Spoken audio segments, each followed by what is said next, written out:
the night. It's a beautiful night. Hello and welcome back to Waly Gisnep's Animated Classics, where we're taking a look at the Walt Disney Animated Classics to see which ones are truly deserving of that title, albeit for our very own list of Waly Gisnep's Animated Classics. As always, I'm Liam, I'm joined by my good friend Ben. Ben, what are we taking a look at this week? This week, Liam, we are looking at the 1955 film Lady and the Tramp. Liam, going into this, what were your memories/feelings towards this film? There are people out there who love this film, and all I want to know is why. Because you love it even more, yeah? This might be the most forgettable film we've watched so far. Every time I watch this film, I feel like I'm watching it for the first time, and not in a good way.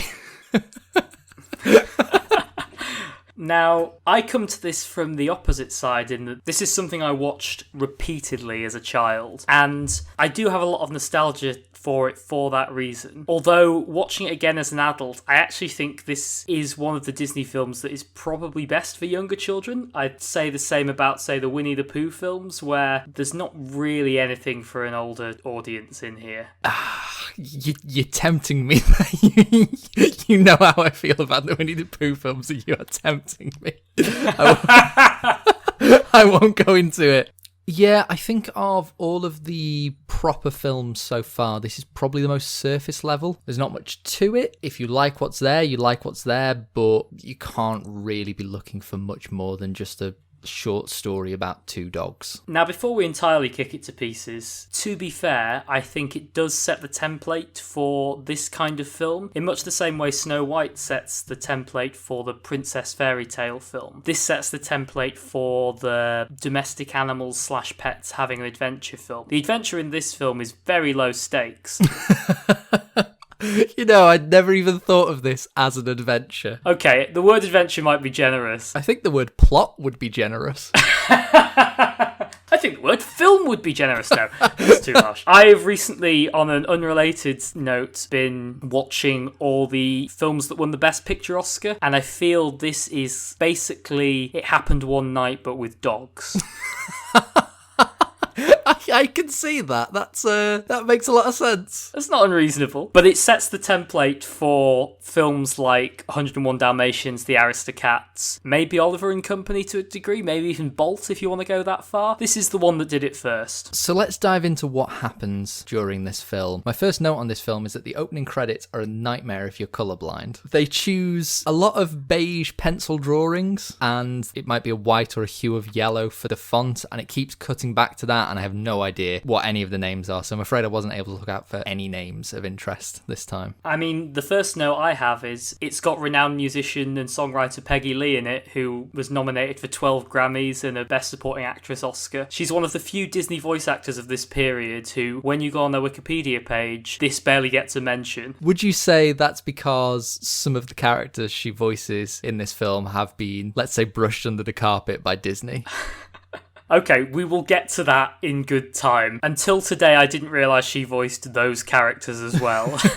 My very first note on this film, and just bear with me on this, right? So, Tramp is the name of the male protagonist in this film, correct? Correct. And this film is called Lady and the Tramp, which means, as far as this film is concerned, he's called Tramp the Tramp, because it's not Lady and Tramp, or the Lady and the Tramp. It's Lady, because that's her name, and the Tramp. So he is Tramp the Tramp. I think it might just be one of those monikers where his name isn't Tramp, he's just referred to as the Tramp. Similar to the Joker. Batman and the Joker.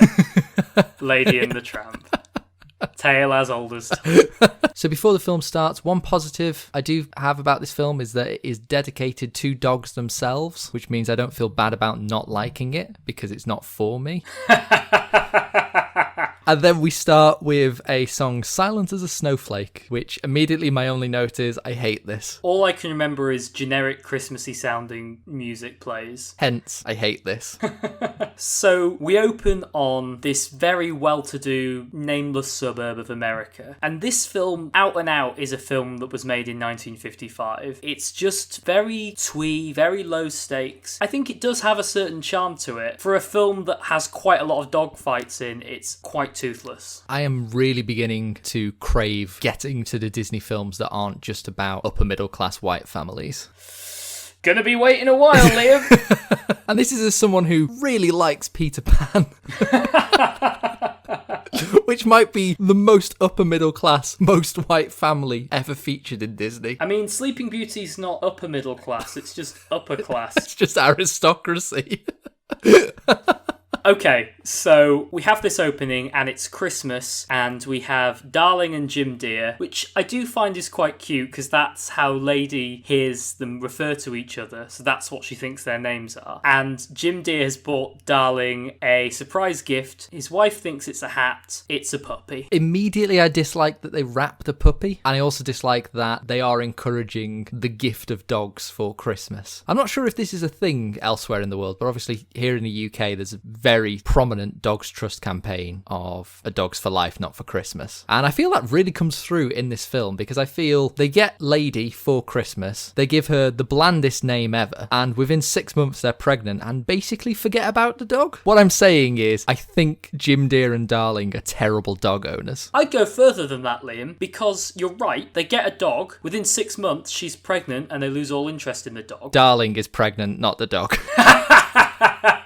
And then very soon after having the baby, they just go away for no reason because they can't be bothered. They're the most irresponsible grown-ups ever. I will admit, this film does have its fair share of charming moments, and I think Lady as a puppy is incredibly well done. She's obviously very adorable. The whole conceit of her time as a puppy is Jim Dear just trying to get her to sleep downstairs, and on that very first night, they give in and let her sleep on the bed with them, and then it just hard cuts to 6 months later and she's still sleeping on the bed with them, which I think is a nice comedic beat. I think it's a nice little bit of storytelling. It's something where a lot of dog owners will be like, yeah, we do that. We say they're gonna sleep in the cage and then they end up sleeping on our bed. It's very charming and it's done narratively very well. Yeah, it's a really cute little sequence. And even after that, we move into seeing Lady's day-to-day life where she chases some birds, scares off a rat, ruins the newspaper, eats their breakfast, runs off down the street to visit her friends. They are not good at training their dog.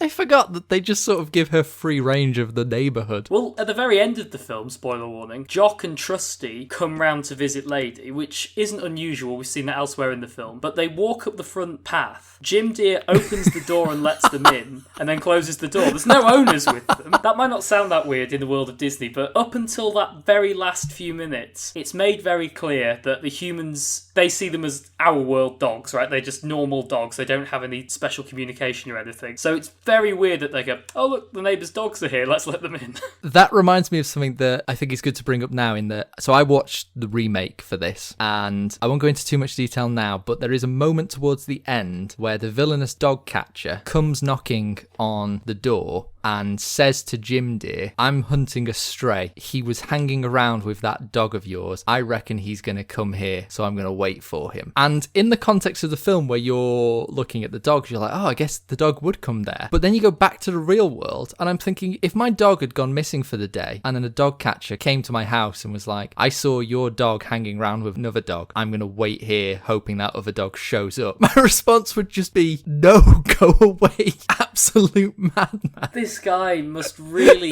have a lot of spare time. It's like 9 p.m. at this point as well. I'm going to do a stakeout for one dog. It makes sense. I'm trying to think of, if you've got kids and you could be like, I'm looking for a certain child in particular. They were hanging around with your son and daughter. I think they might come here. No, even that's insane. Because then you'd say, call me.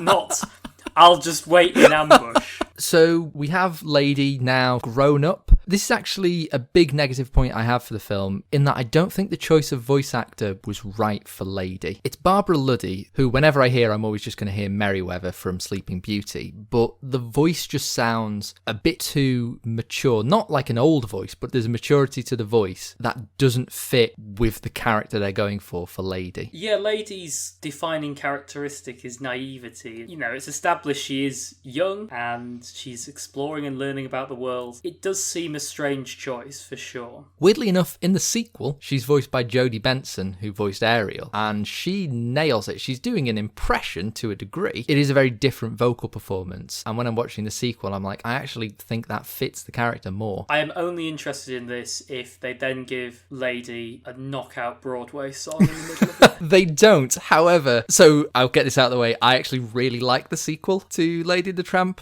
It's probably my favourite of all the direct-to-video Disney sequels. And although they don't give Lady a big Broadway number, the protagonist of the film is their son Scamp, and they give him probably one of my favourite Disney songs. His singing voice is by Roger Bart. I mean, I absolutely love Roger Bart. He does way too much crap, but I think he's fantastic. And they just did give him this ridiculous belting I Want song that is just about fences. A world without fences. And it's supposed to be about, I want freedom, but this is from a dog's perspective. The music is way too grandiose for the lyrics that it contains, and I just love it. Now, I feel this might be a case of damning with faint praise, but in our efforts to talk about the first half an hour of Lady and the Tramp, we have talked about the end of it as a sequel to it, and partially The Little Mermaid. It's not that it's bad, it's very low stakes. I'd say the first half an hour of this film, my only note is that nothing happens. It's just Lady going around, talking to other dogs, doing dog things. It's just doggy. I don't think it's that nothing happens. I think that so much happens in this film, but none of it carries any stakes. It's both far too simple and not simple enough because so much is going on, but I just can never care. Well, okay, let's go through the key points then. So we meet Jock and Trusty, who are our two neighbour dogs we've talked about. We get a little nice bit of foreshadowing where she scares off a rat, which comes into the climax of the film. Climax I'm using in a very generous term. And then we're introduced to Tramp the Tramp, who lives in a barrel at the railway, which is fine. We see his going about getting free food. I find all the humans in this world are very happy to feed stray dogs. And by very happy, I don't mean, they're okay with it. They are genuinely excited to give food to stray dogs. Talking about the introduction of the Tramp, this was something that sat really strange with me, in that the filmmaking language it uses is wrong. So what happens is it shows Lady's very happy and idyllic life, and Jim Deere says to Darling, I don't think anything could ever take her place in our hearts. And then it hard cuts to the Tramp. That line basically saying we're very happy with our dog, I don't see things changing. The hard cut then should be to finding out that Darling is pregnant, right? Instead it cuts to the Tramp suggesting that the Tramp is going to replace Lady in their hearts. It's just bad filmmaking. Yeah, that's a really, really valid point and not something I thought about, but you're absolutely right. They may as well just flash a title card up that says, on an unrelated note, here's another dog. My favourite line from this opening section where we see Tramp living free and easy is he ends up in the neighbourhood where Lady lives, which is the very sort of well-to-do neighbourhood, and he says, I wonder what the leash and collar set does for excitement. And I just sort of raised my eyebrows. My favourite line in this bit is when Tramp says, now to dig up some breakfast, and then immediately looks into the window of a pet store at young puppies. And I'm like, is he going to eat the puppies? Again, the filmmaking language is way off in this film. Have him interact with the puppies and then say, now time to dig up some breakfast. You're right. Again, in my head, when I'm watching, I'm like, it's seeding that actually Tramp, even though he acts a bit of a libertine, he is quite drawn to puppies and maybe being a bit of a father figure. But you're right, there's some weird pacing there. Now, one thing I've noticed when we meet Tramp's friends, he saves a couple of them from the dog pound, and it's a recurring theme throughout this film is there's a lot of very crudely drawn national stereotypes. Yeah, I think the stereotypes they couldn't squeeze in for the people they just went to town with on the dogs. We're not saying, having the Scotty dog have a Scottish accent, having the bulldog have a quote-unquote British accent is problematic in and of itself, but these are people who cannot do these accents. I thought thought Bill Thompson's Scottish accent was okay. His British accent was just shmee again, which is fine, I suppose, though it sounded like he was really far away from the microphone. Something wasn't right, like maybe he was covering his mouth to get the accent right, and the bulldog just sounds completely different to everyone else from a recording perspective. I mean, Jock does sound okay, but bear in mind the only other Scottish character we've had up to this point was Badger in Mr. Toad, which honestly I think 50% of people wouldn't realise he's meant to be Scottish. When we were talking about The Adventures of Ichabod and Mr. Toad, you said that the Wind in the Willows adaptation was supposed to be feature length, but was cut down because Walt Disney didn't think it was good enough. You also mentioned that Lady and the Tramp was in production years earlier, but was halted because of the war. I'm just confused as to why Walt Disney looked at this finished product and didn't think, let's cut this down and put this in a package feature. I mean, in terms of visuals, I do think, even though the setting is very twee, I think there are some really strong visuals in here. There's a scene towards the end where the dogs are running through the streets and there's all these puddles and it's very muddy, and it looks, I'm not going to say it looks photorealistic, it doesn't. It does have that sheen of 1950s idyllicism, but it does look very striking in places. The other scene that I think really holds up is later on in the film, Lady and the Tramp, they spend a night going on adventures together and have this walk through the park, and it's foggy and they do all this stuff with soft lighting. I think the quality of animation is substantially higher than those package films. But yeah, there is not a lot in terms of story. All I can think is on the original poster for Lady and the Tramp, it describes it as Walt Disney's happiest film. Which seems like a weird marketing campaign. I mean, they didn't advertise Pinocchio as Walt Disney's most traumatic film. The only reason I could think it would be called Walt Disney's happiest film is because all of the previous films have emotional arcs that have low points, whereas this is so flat and nothing happens. Therefore, no one can be upset or traumatized by it. Really, the marketing should have been, you can bring your child, they're not going to cry like they did in Dumbo. But still see Dumbo. We didn't kill Bambi's mum again. So, Darling becomes pregnant and Jim Deere and her gradually lose more and more interest in Lady. And Tramp rocks up and starts warning Lady about all the changes that are going to happen. And they basically all just tell him to sod off. And he's like, oh, it's fine, I don't care. Then when the baby does come, as mentioned earlier, Jim Deere and Darling, for no apparent reason, just go away for a bit. They don't say they're going on holiday to visit anyone. It's a work trip. It's just, I just can't be doing with the baby anymore. And we get a character I've described in my notes as fucking Aunt Sarah.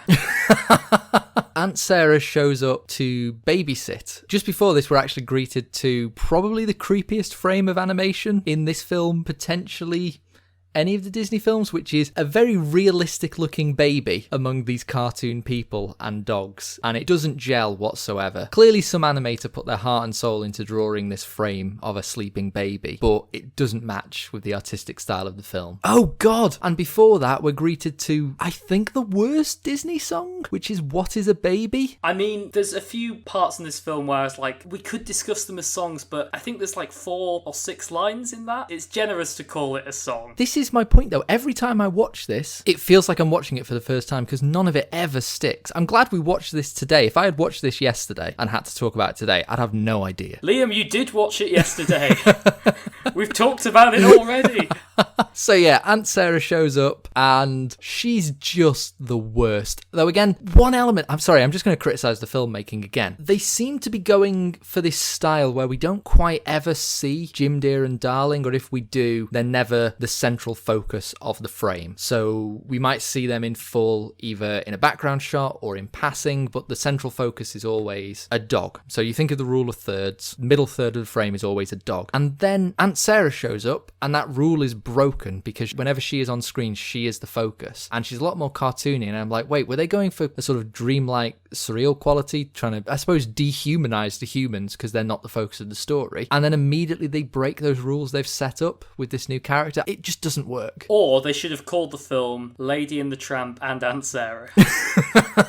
So you say we've just had one of the most forgettable songs. It's then followed by a song that is memorable, but probably for the wrong reasons. We get the Siamese cats. Interesting point about this. I was just listening to a podcast today where they mentioned that there's a trope in Hollywood movies that I'd never noticed before, which is just before an Asian character would enter a film, there would be a gong noise. And the exact thing happens here. There is a gong, and then the Siamese cats appear. Now, I quite like the fact that the cats are antagonistic towards the dog, and it might be generous to call them villains, but it's kind of cool they get a song. But that's about all the good stuff I can say. The sentence construction is deliberately playing to Asian stereotypes. The way they're drawn is, again, playing to those stereotypes significantly. And as we alluded to earlier, these characters are voiced by very not Asian Peggy Lee. This was one of the reasons I was interested in watching the remake. I wanted to see how they would handle this, and it's just straight cut out, thankfully, and replaced with a far better song. It's this sort of funky jazzy song by these two cats. They're just cool, and it's actually quite worth watching. I like the chaos they cause. This is in both versions. I like that they are these forces of chaos that enter Lady's world, throw it into the air, and then play the victim. I think that's quite fun. Everything else about them is I'm glad they were entirely replaced in the remake. Like, it's just better. It's not just that the original is problematic. What they replaced it with is actually good. So just going back to our Dumbo podcast, when everyone was like, that's the racist film, there's lots of racist films in the Disney catalogue. The only other thing I have to say on the cats is, as far as I can tell, Aunt Sarah brought them in a suitcase, which is very weird. So the cats ruin the living room, and the next scene we see Aunt Sarah walking to the pet store holding Lady under her arm. And every time I see this film, having forgot what happens next, I always think she's trying to return the dog. Well, I like that, as you say, it cuts to her carrying Lady. So did she carry her the whole way? You don't have to do that with dogs. They will be walked. So Aunt Sarah tries to buy a muzzle for Lady. They put the muzzle on and she escapes and sort of runs into the streets, which is where she meets up with the tramp, who is very gloating of the fact that, oh, has a baby shown up and was I right? He does get a badass Batman type moment where some thugs are bearing down on Lady. They're dogs, thug dogs, thugs. And he jumps over a fence and does his Batman moment and then beats the crap out of them. It's pretty badass. I almost like this bit because what we see Lady's reaction, and then the fight is in shadow over the scene of Lady's reaction. But then it cuts to the actual fight, and obviously this is a U certificate, so you just see sort of dogs sort of biting each other. There's nothing graphic about it, and it doesn't hold on it very long, and I just feel, just show us through the shadows, that would be great. So we'd see a wounded and tired tramp then walk towards Lady, having won the fight. But they ruin it by cutting to the actual fight and showing that, oh, it's not actually that graphic and gruesome. You really don't like the director of this film, do you? I really don't like the director of this film. Oh, it's directed by 3 people, so I'm going to assume all of the bad stuff is attributed to at least one of them. And that might explain the sort of the dissonance between, as I say, that strange focus of having the humans in the background until the more comic humans are on screen, and then they're the focus. Well, speaking of comic humans, to get rid of the muzzle that Lady finds herself in, Tramp decides to take her to the zoo and try and find an animal that can bite through it. The zoo, for some reason, has a police officer stationed at the entrance the whole time. Are people stealing the animals a lot? I don't know. I seem to think his only role is to prevent dogs going into the park, because he stood by the no dogs allowed sign, and as soon as he sees a man who he thinks owns this dog, it gets quite brutal quite quickly. I've written, Tramp needlessly causes an altercation with a police officer when he could easily sneak in.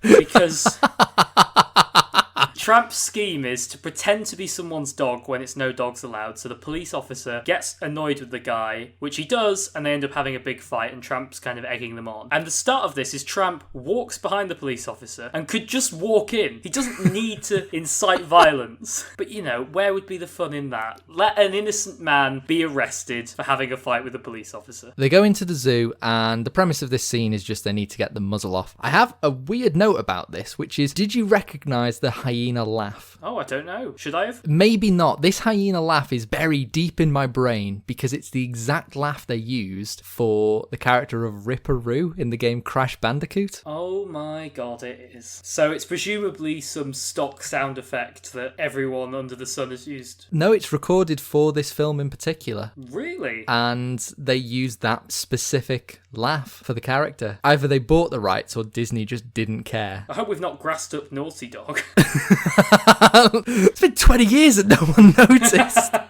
So they try a few different animals and eventually settle on conning a beaver into cutting the muzzle off. I think it's fair to say conning. Well, I think conning makes it sound too exciting because...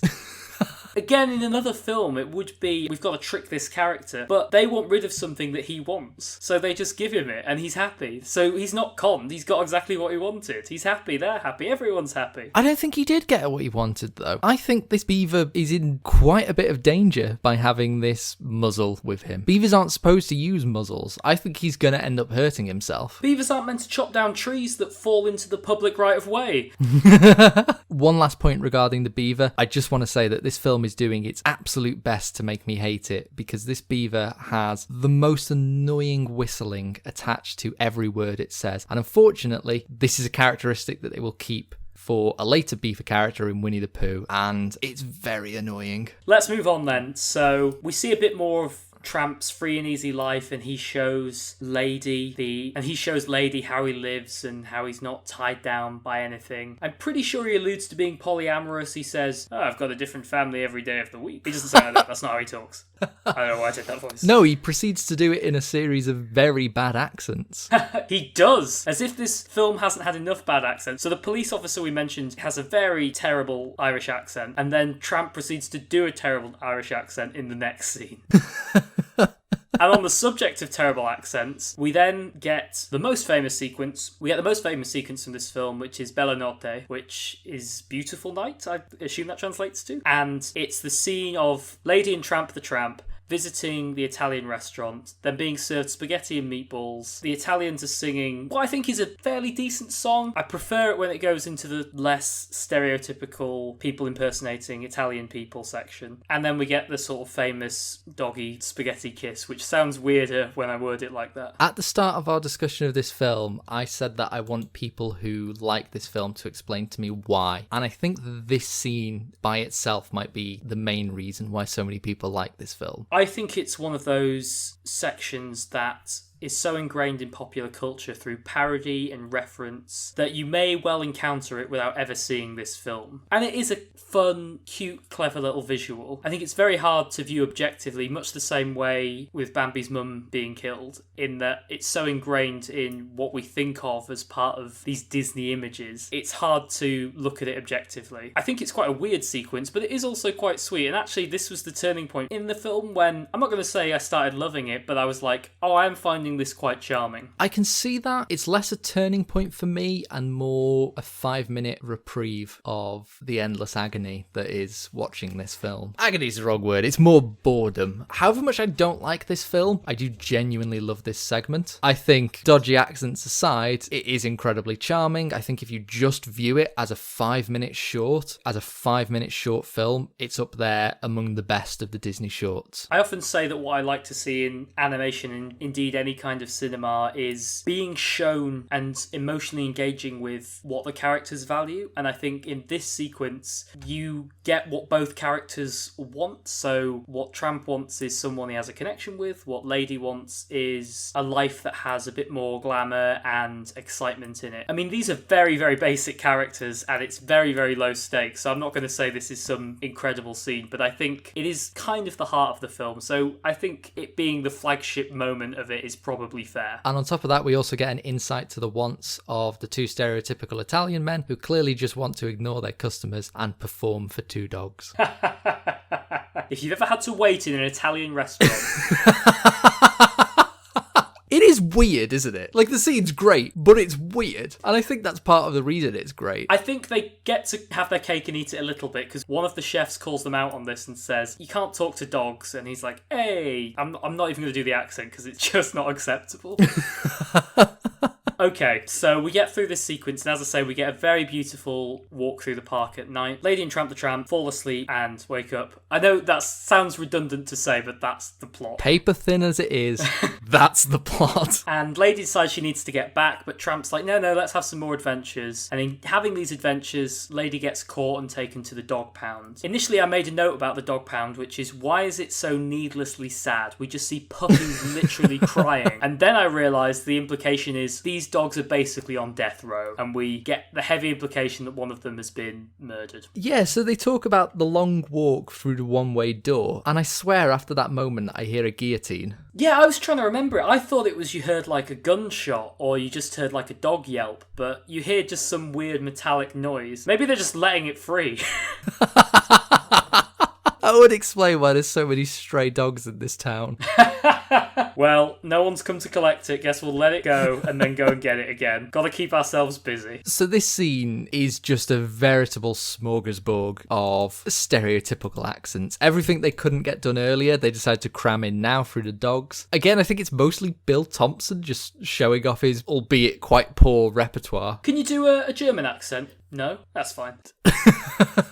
We then have a song by, I believe, Peg, a Pekingese. I remember the breed more than the name, which is weird. Well, she's called Peg because it's Peggy Lee, and it's basically one of those instances of someone famous just playing basically themselves. A dog version of themselves.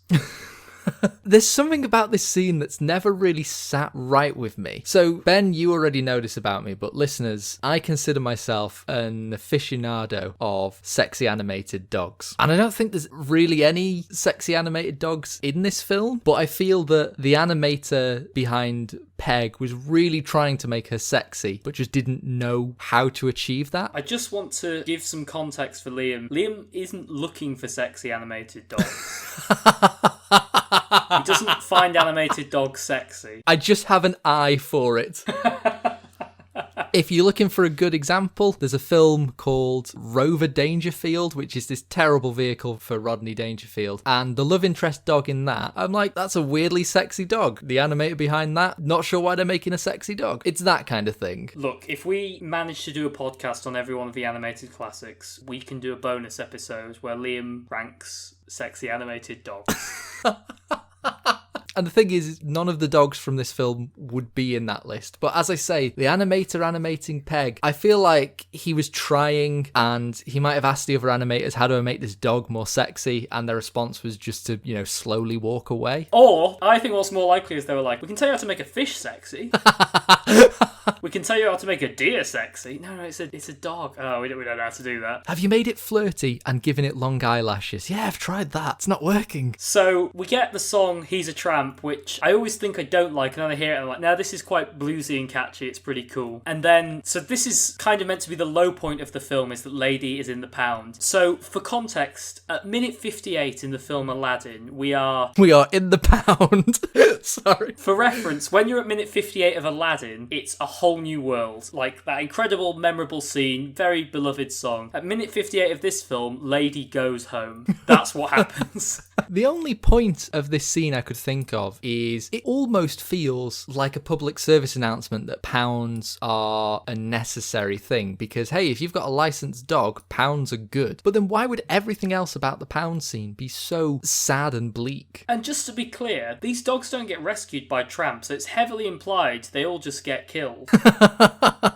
The other thing is, it's part of this trope of the dog pound being kind of the bad guys in films about dogs. But that's not what the dog pound is. It's taking dogs off the streets and trying to find homes for them. Even in this scene, it opens with a sign saying, adopt a dog, come and look at these cute puppies. That's the strange thing about it, is they're almost showing it in a positive light, but they just can't bring themselves to do it. Again, in the remake, the villain of the film is the dog catcher, but there are several points where the dog catcher is shown to be a sympathetic character and to be wanting to do good, but then they offset it with bizarre scenes like him doing a stakeout in a stranger's house to catch one dog. Again, back to the original, I just think it's a very muddled film, which having multiple directors maybe explains that, but there doesn't seem to be consistency throughout this film, and I think you might not notice it, but if you're looking for it, it is really quite bad. Let's move into the third act then. So Lady is chained up in the doghouse, and she wants no more to do with Tramp because she blames him for getting thrown in the pound. And her old friends, Jock and Trusty, come over to cheer her up. And the way they've decided to cheer her up is a surprise marriage proposal. Again, every time I watch this film, I never remember any of this, and this caught me so off guard that they come to this character at their lowest point and is like, I think now's the time to propose, and we'll both propose. I'm sure she'll pick one of us. And much like what would happen in real life, she's like, oh, that's very nice, but no. Could you imagine the film if instead she'd said yes to one of them, and the third act was just now in a different house? Well, let's be honest, it would have been Jock she said yes to. And I think Jock knows that. Like, when he's going over, he's like, oh, whoever she picks will still be friends. And he's like, she's not going to pick Trusty. If you want to get really dark, I think Jock has chosen this moment. It's like, she's at her lowest point. This is when her self-esteem will be the lowest. This is when she's most likely to accept me. This is what I'm saying. This is the technique of the pickup artist. It's awful. So there might not be any sexy dogs in this film, but there is some sexiest dogs in this film. Talking of sexist dogs, Tramp shows up again, and I've got a note here, which is just that he refers to Lady as a cute little trick. And I tried looking into this, because the only usage for the word trick that I know is that of a sex worker's client. And I tried looking up being like, oh, did it mean something else at a different point? And I can't find it. So, like, why did he refer to her as a cute little trick? I mean, we haven't mentioned it, but he also calls her pigeon or pidge throughout the entire film. Is that a term of affection? It seems to be. The only link I can think of is when he first arrives in a neighbourhood, he speaks to a couple of pigeons, and maybe he's saying like, oh, you're one of these fancy fluffed up birds, although pigeons aren't fancy. I don't know. I've got nothing. You are a rat with wings. Speaking of rats, the filmmakers realise that nothing has happened in this film so far, and they decide to have a dramatic climax. Something happens, let's say that. So they bring back the Satan rat from earlier, who is the most evil-looking rat. Sorry, the second most evil-looking rat. This one at no point wears the crown jewels, unfortunately. I can't believe that as the villain of this film, the rat isn't even the best rat-based villain. Not by a long shot.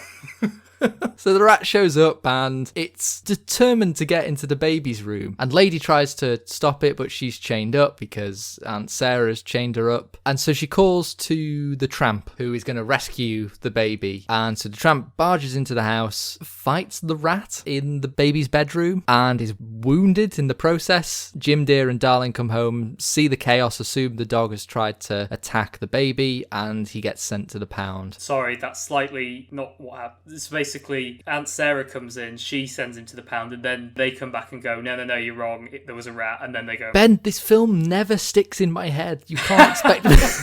It's in one ear and out the other every single time. My only note on this section is that rat really wants to eat that baby. It's just an excessively evil rat. And you may think, oh, that he's exaggerating, it wants to eat the baby. As soon as it sees Lady's chained up, it climbs up the drain pipe, finds its way in the open window. That's, again, fucking hell, Aunt Sarah. It's trying to climb into the cot, and it's only when it's on the edge of the cot that the Tramp decides it has to kill it. This rat is so desperate to eat the baby, it was willing to sacrifice its own life to try. Probably should cut that back a bit, because I am just talking about eating babies. No, I think that's fine. And that's our climax. Just a very angry rat. Tramp saves the day. Oh no, there's a bit after as well where... So because Tramp has been sent to the pound, now they have to mount a rescue mission to get him out before he's, presumably sent to the guillotine. And that rescue attempt basically consists of Jock and Trusty running at the cart until it crashes. And this scene ends in quite a weird way because Trusty is lying lifeless, seemingly, below the crashed cart. Jock nudges him with his head and Trusty just doesn't respond. There's no movement, nothing. And it ends with Jock looking really sad and just kind of morosely howling. And in my memory I was like, oh yeah, and there's that bit where Trusty gets run over and dies. And then the next scene it's like, oh, Trusty's alright, he's fine. We see a couple of these fake outs coming up in this sort of era of Disney, and part of me really wants to believe that they did intend to have Trusty be killed, but then either chickened out before the release date and animated the ending where he's okay just in a cast or something, or test audiences didn't like it, so they had to put that in. But the visual language of storytelling, that is a character that has died. Yeah, you're absolutely right. I think if that had that moment where Jock thinks he's dead, but then like Trusty kind of rouses himself and he's okay, that would be a perfectly acceptable way to end that scene. But it's just Trusty's dead. It's Christmas. So we see Tramp the Tramp and Lady have had some puppies. Obviously, the male puppy looks exactly like Tramp. The female puppies look exactly like Lady. Is this the origin of that trope? I tried finding an earlier example that male animals all look like the dad, female animals all look like the mum, particularly when it comes to, either interbreed or interspecies animals. You may well be right. And again, maybe this is one of the flaws of this film is I don't think this film came up with a lot of these tropes. Another one that they play on a lot is that dogs eat bones and bury bones. Dogs don't eat bones. They eat marrow and they eat the scraps off bones. They don't just eat bones, which is what this film seems to think. So I don't think it originated a lot of these tropes, but I think it brought them into the mainstream. And again, because that's what people think of as just a generic thing that appears in films and books, etc. The fact this film was one of the first to feature it probably has kind of been lost to time, and now it just seems more generic. Maybe it felt a bit more new at the time. And that's The Lady and the Tramp. It's actually quite nice. I realise we end it at Christmas. We've got another Bambi situation where it's a year in the life of, although instead of nature it's domesticated dogs, and it turns out a year in the life of domesticated dogs is far more boring than a year in the life of nature. Who would have guessed?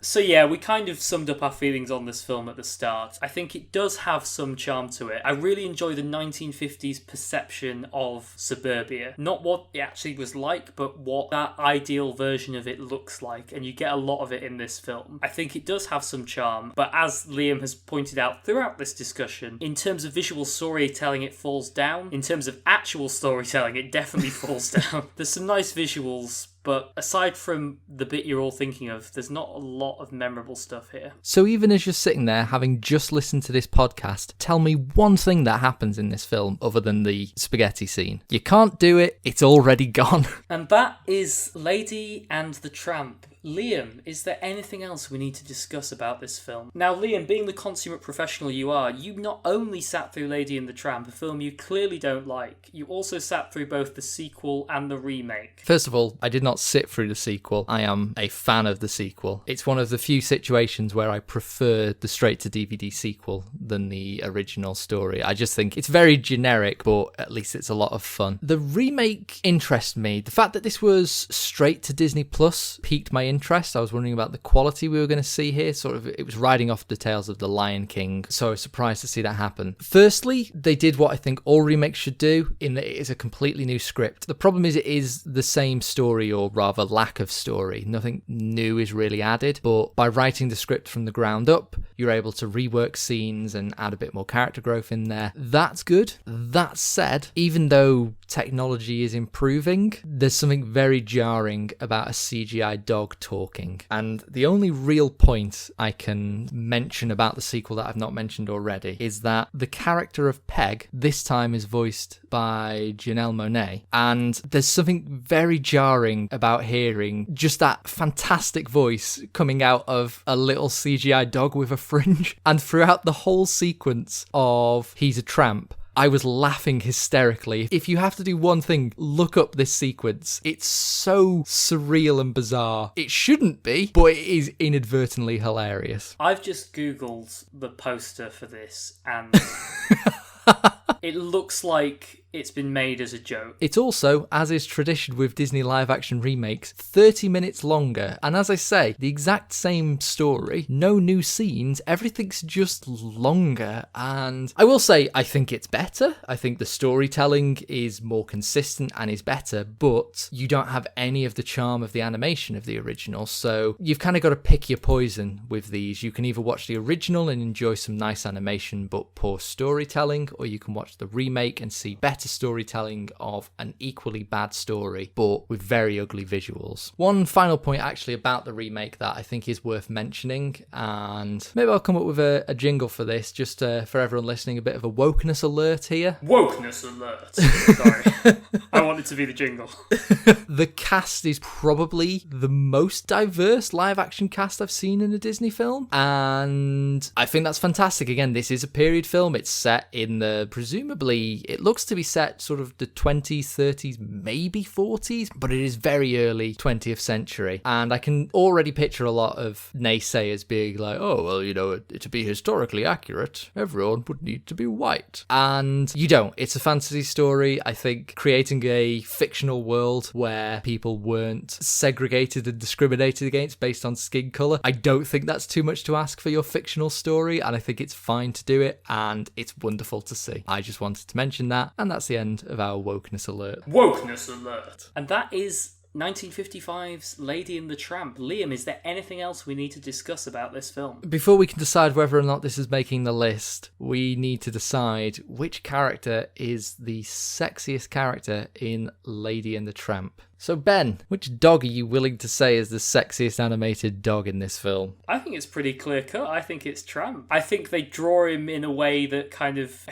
makes him handsome for what is an animated dog. And I think he's got a lot of charm and charisma, and I think the performance is probably the best one in the film. I think he carries it fairly well. I think I have to agree with you with Tramp. I think Larry Roberts' performance is fantastic. He didn't have a big career as a voice actor, which is a shame because he's got a real style to his voice that is just, it's very jazzy and smooth, and you feel very reassured by his presence. You are 100% convinced that this dog is, you know, a bit of a lady's dog, and it's all in the performance. I think he's a very handsome dog. I think when most people just have to generically picture a dog, I think that's probably what they'll come up with. I think they nailed the design of the character, and yeah, he's very smooth, and he's probably the sexiest dog in the film. So let's discuss the other major question then. You and I stand at the entrance to the gilded vault that holds Waly Gisnep's animated classics. We may have invested too much in the size of the vault, given we're maybe a third of the way through these films and there's currently only 2 inside it.